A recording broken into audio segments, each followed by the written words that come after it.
قال عليه الصلاة والسلام خاب عبد وخسر لم يجعل الله تعالى في قلبه رحمة للبشر.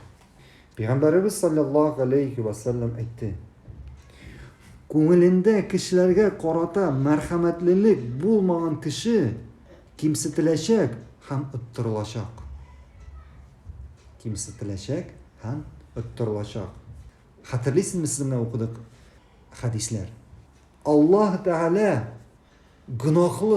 gunohga shumgan, zina qilib yurib turgan xotin qizni bordik itga suv ishirtgan uchun jannatga kiritdi. Ham shulay Alloh bir xotinni mashini oshdan baylab qo'yib, oshdan o'tirgani uchun o'tqa kiritdi.